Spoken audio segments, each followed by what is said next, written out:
Vice President Joe Biden calls the newest graduates of the Air Force Academy strategic thinkers as well as warriors, and the future of the New World Order.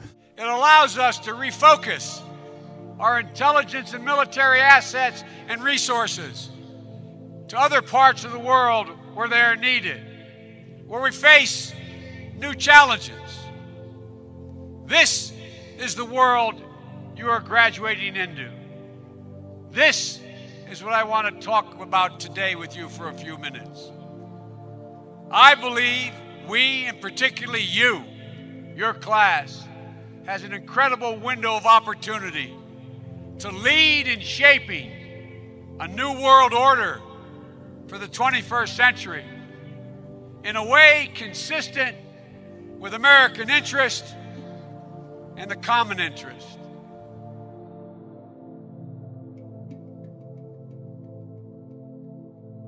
During an event honoring the 223rd anniversary of Poland's constitution last night, Defense Secretary Chuck Hagel said we are seeing a new 21st century world order being built. And although there are conflicts and complications, there's still hope. I think what's more hopeful, and maybe than any other time in the history of the world, is that we have more opportunities, and more possibilities, and more resources.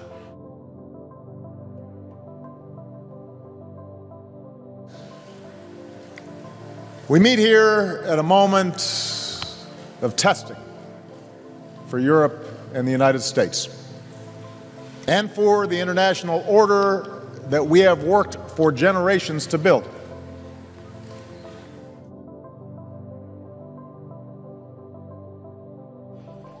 I congratulate you on taking your place on the long gray line. But the world is changing with accelerating speed. This presents opportunity, but also new dangers. It will be your generation's task to respond to this new world.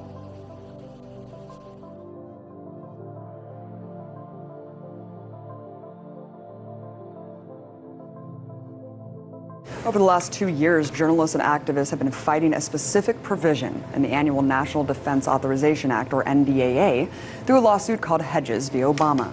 It's called Section 1021B, otherwise known as the Indefinite Detention Clause, which gives the U.S. military the right to indefinitely detain U.S. citizens anywhere in the world, including right here in America. This not only attacks your First Amendment rights, it attacks your Fifth Amendment rights, your due process clause, because this gives not the U.S. government, but the U.S. military the right to detain you and indefinitely with no due process. We have before us the opportunity to forge for ourselves and for future generations a new world order, a world where the rule of law, not the law of the jungle, governs the conduct of nations.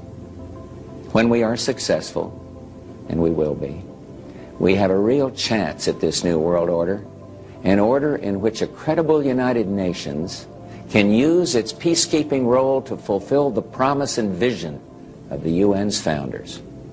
Now, when I was in America, I don't often say this, but I might as well say it here tonight.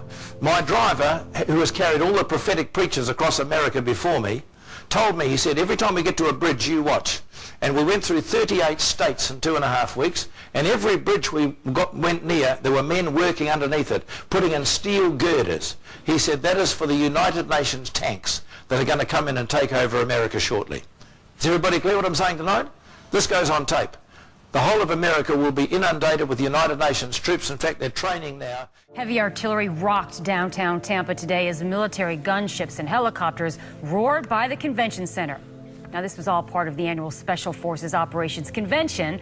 While it wasn't a real invasion, our Chris Trankman says it looked about as real as it could get. This was different. This was a first for me.